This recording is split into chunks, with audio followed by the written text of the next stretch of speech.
முதலாவது கேள்வி, ரியாதிலிருந்து காசிம்ங்கிற சகோதரர் கேட்குறார். முதல் ஜமாத்து தொழுகையில் கிடைக்கும் நன்மையை போன்றே தாமதமாக இரண்டாவது ஜமாத்தோடு தொழுதால் அதே நன்மை கிடைக்குமா கேட்குறாங்க. அதாவது பள்ளிவாசலில் ஒரு ஜமாத் தொழுகை நடக்குது. அந்த ஜமாத் தொழுகைக்கு ஒருத்தர் வராமல் அல்லது தவற விட்டுட்டு பிறகு கொஞ்சம் லேட்டாக வர்றாரு, அங்கே ஒரு ஜமாத்து நடத்துகிறார். லேட்டாக வந்த ஒரு 4-5 பேர் சேர்ந்து அந்த இன்னொரு ஜமாத்து நடத்துகிறாங்க. அப்படி நடத்தினால் முதல் ஜமாத்துக்கு கிடைத்த அதே நன்மை இரண்டாவது கிடைக்கிற ஜமாத்துக்கும் கிடைக்குமா அப்படிங்கிறது தான் இதனுடைய கேள்வி. பொதுவாக ஜமாத் தொழுகையை பொறுத்த வரைக்கும் அதற்கென்று இந்த காலத்தில் நம்ம என்ன செஞ்சுருக்கோம்னு கேட்டால் ஒரு நேரத்தை நிர்ணயித்து வச்சுருக்குறோம். இந்த நவீன நம்ம காலத்தில் என்ன செய்கிறோம்னு கேட்டால் லோகர் தொழுகை 1 மணிக்கு, அசர் தொழுகை 3:30 மணிக்கு, மகரிப் தொழுகை மட்டும் சூரியன் மறைகிறத பொறுத்து வச்சுருக்குறோம். இப்படி நேரம் நிர்ணயிக்கிற காரணத்தினால எல்லாருமே சரியான அந்த நேரத்தை அறிஞ்சு வந்துடுறாங்க. அதுலேயும் பாங்கு சொல்லுகிறோம். அந்த காலத்தில் பாங்கு வந்து சும்மா சொல்லுவாங்க, இந்த சாதனங்கள் இல்லாமல், ஒலிபெருக்கி சாதனங்கள் இல்லாமல் சொல்லும் பொழுது ஒரு அளவுக்கு தான் அந்த பாங்குடைய அழைப்பு சென்று அடையும். இப்போ நம்ம வந்து ஒலிபெருக்கி சாதனங்கள் மூலமாக பாங்கு சொல்கிறதுனால தொழுகை நேரம் வந்துருச்சுங்கிற ஒரு அறிவிப்பு அந்த ஊருக்கே கேட்கும், அந்த பகுதிக்கே சென்றடைஞ்சிருது. இப்படியான வசதி வந்து அன்றைக்கு கிடையாது. அப்போ அன்றைக்கு எப்படி செய்வாங்கன்னு கேட்டால் பாங்கையும் சொல்லிடுவாங்க, சொல்லிவிட்டு கரெக்டாக அந்த குறிப்பிட்ட நேரத்துக்கு ஒரு 12 மணிக்கு 1 மணிக்கு நிர்ணயித்து தொழுகை நடக்குமான்னா அப்படி நடக்காது. ரசூல் ஸல்லல்லாஹு அலைஹி வஸல்லம் இருப்பாங்க, அவங்க கணிப்பாங்க, ஓரளவுக்கு வந்துட்டாங்க, மக்கள் வந்துட்டாங்க அப்படின்னு தெரிஞ்ச உடனே தொழுகையை என்ன செய்வாங்க, ஒரு அளவு வெயிட் பண்ணி பார்ப்பாங்க, அவங்க தொழுகையை ஆரம்பிச்சிருவாங்க. சில நேரத்தில் ரசூல் ஸல்லல்லாஹு அலைஹி வஸல்லம் வந்து சிலர்கிட்ட பேசிக்கிட்டு இருப்பாங்க, லேட் ஆகி போயிடும். அப்புறம் வந்து மக்கள்லாம் தூங்கிலாம் வழிவாங்க இஷா தொழுகைக்கு, அப்புறம் வந்து தொழுகை நடத்துவாங்க. இப்படி நடத்துகிற அந்த காலத்தில், அதான் ரசூல் ஸல்லல்லாஹு அலைஹி வஸல்லம் காலத்தில் உள்ள முறை அதுதான். ரசூல் ஸல்லல்லாஹு அலைஹி வஸல்லம் காலத்தில் 1 மணிக்கு ஜமாத்து தொழுகை, 1:30 மணிக்கு ஜமாத் தொழுகைங்கிற அந்த நேரம் போட்டு நிர்ணயித்து தொழுகிறது கிடையாது. வக்து வந்தவுடனே பாங்கு சொல்லுவாங்க, மக்கள் வந்தவுடனே தொழுவாங்க. அதை இமாம் தான் முடிவு செய்வாங்க. மக்கள் வந்தவுடனே தொழுகிறதுங்கிறது யார் முடிவு செய்வா? இமாம் பார்ப்பார், லொஹர் நேரம் வந்துருச்சு, மக்கள் வந்துட்டாங்க, ஒரு 50 பேர் வழக்கமாக வருவாங்களா, அந்த 50 பேர் வந்துட்டாங்க, தொழுகை நடத்திடுவாங்க. அல்லது திடீர்னு ஒரு டிராஃபிக் ஆகிடுச்சு, மக்களே காணாம், ஏதோ ஒரு விஷயத்தில் மாட்டிட்டாங்க, இன்னொரு 10 நிமிஷம் வெயிட் பண்ணி பார்ப்போம் அப்படின்ற இமாமு வெயிட் பண்ணி பார்த்தாருன்னா அப்படியும் செஞ்சுக்கிடுவாங்க.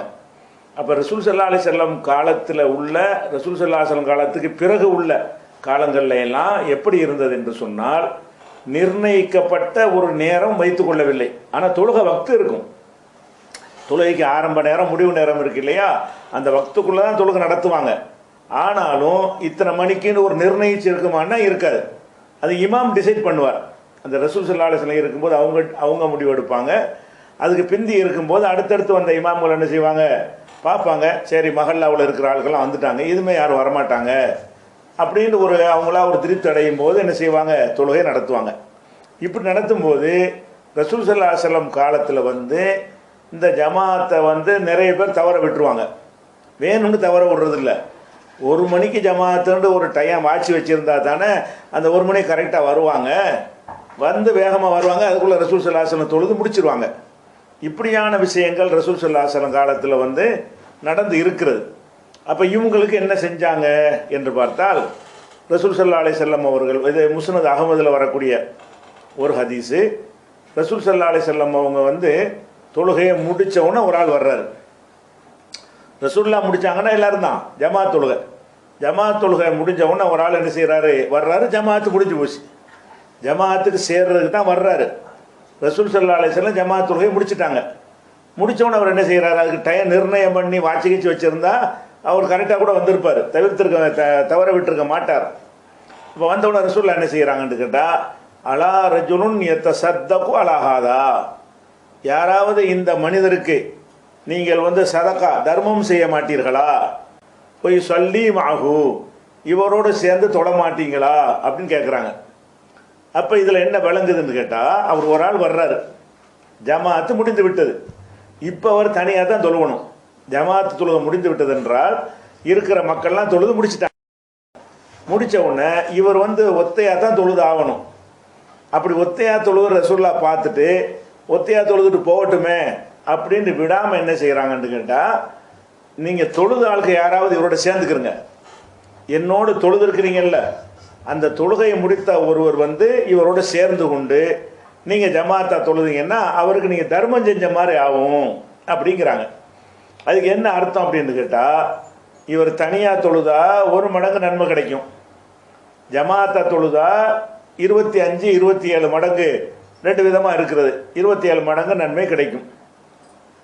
இப்போ இந்த ஒரு ஆள் எந்திரிச்சு இவரோட துணையாக தொழுகும் போது அவருக்கு 25 நன்மை கிடைக்குதுல்ல, இவர் அவருக்கு தர்மம் செஞ்ச மாதிரி. இப்போ அதாவது அமல்களை நன்மையாக தர்மம் செய்கிறது.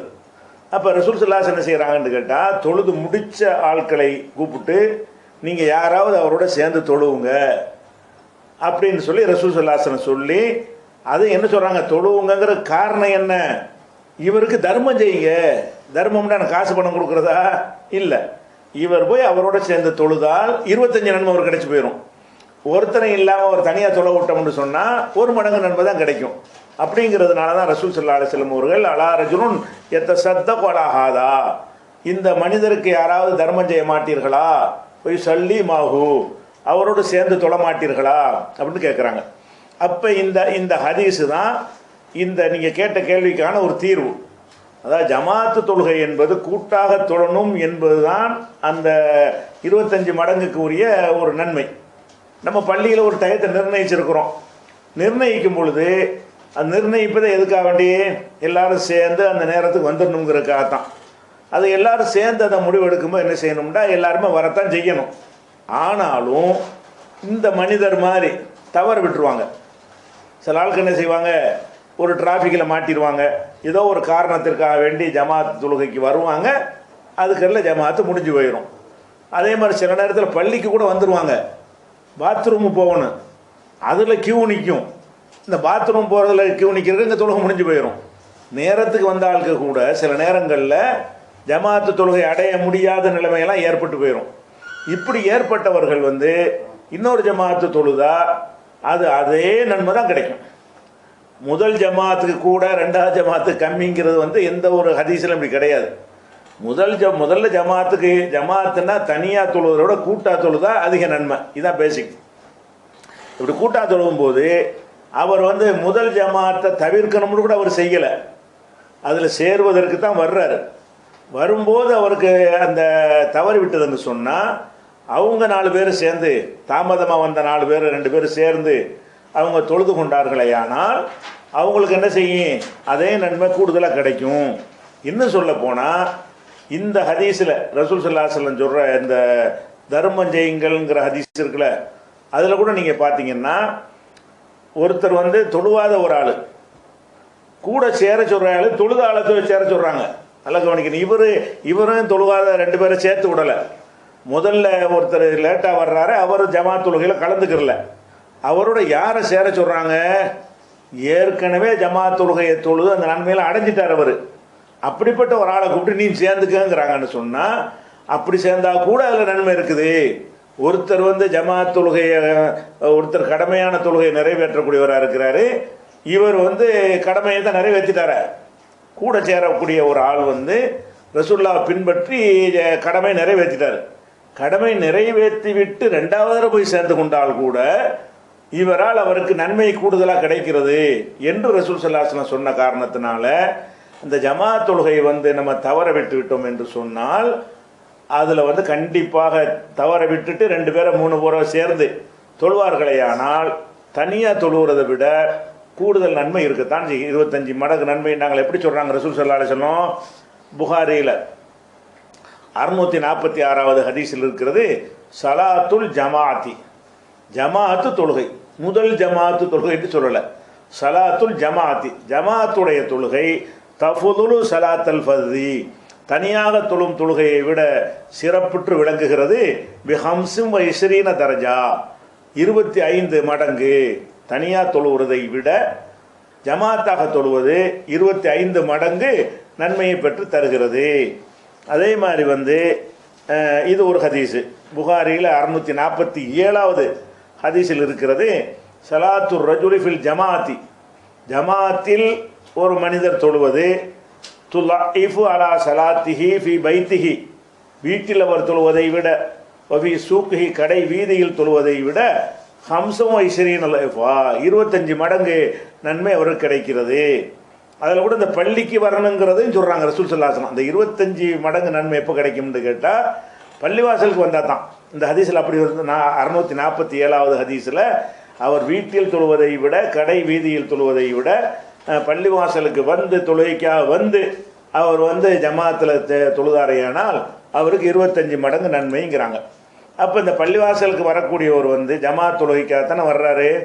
ஒரு ஜமாத்தை தவற விட்டுட்டு இன்னொரு ஜமாத்தை அவர் வந்து செய்யலாமாண்டா அப்படி தான் செய்யணும். அதுதான் சிறப்பு. தனியாக லேட்டாக வந்துட்டாங்கன்னா என்ன செய்யணும், ஒருத்தர் 2 பேர் சேர்ந்து அவங்க ஒரு ஜமாத்தாக சேர்ந்து தொழுதார்களே ஆனால் அவங்களுக்கு அதே நன்மை கிடைக்கும். அதே நேரத்தில் வந்து சில பேர் என்ன செய்வாங்கன்னா வேணும்ண்டு சில ஏதோ ஒரு நோக்கத்துக்காக வேண்டி இந்த ஆளை பின்பற்றக்கூடாது, இந்த ஜமாத்துக்கு போகக்கூடாது, அவங்க தொழுது முடிக்கட்டும் அப்படின்னு சொல்லி கரெக்டாக 1 மணிக்கு ஜமாத்து முடிப்பாங்களா, நம்ம 1:10க்கு போவோம் அப்படின்னு சொல்லி அந்த ஜமாத்து தொழுகையில் கலந்து கொள்வதற்கான வாய்ப்பு வசதிகள்லாம் இருக்கும் பொழுது வேண்டுமென்றே புறக்கணித்து விட்டு அவர் 2ஆம் ஜமாத்து தான் தொழணும் என்பதற்காக வந்தாரையானால் அப்போ 27 மடங்கு நன்மை கிடைச்சுன்னு அது ஒரு விஷயம். ஆனால் இவர் ஜமாத் தொழுகையை வந்து வேணும்னு புறக்கணிக்கிறார். வேணும்னு புறக்கணித்தல் என்பது நீங்கள் எல்லோரும் சேர்ந்தானே ஒரு நேரத்தை நிர்ணயிக்கிறீங்க. ஜமாத் தொழுகைன்னு வகையில் நேரம் வருது, தொழுகையுடைய நேரம்னு வருவது வந்து வகையில் அல்லாட்டிருந்தால் வருது. தொழுகையுடைய துவக்க நேரம் முடிவு நேரம் வகையில் வரும். நம்ம பள்ளி வாசலில் எத்தனை மணிக்கு ஜமாத்து அப்படிங்கிறது வந்து வகையில் வராது. அந்த நேரத்துக்குள்ளே நமக்கு எது வசதியோ அதை வந்து எல்லாரும் ஆலோசனை பண்ணி ஒரு கலந்துரையாடல் அடிப்படையில் ஒரு முடிவு எடுத்தோம்னு சொன்னால் எல்லாரும் சார்பாக இந்த முடிவு எடுக்கப்பட்டிருக்கும் போது நம்ம அதுக்கு மரியாதை கொடுத்து என்ன செய்யணும்.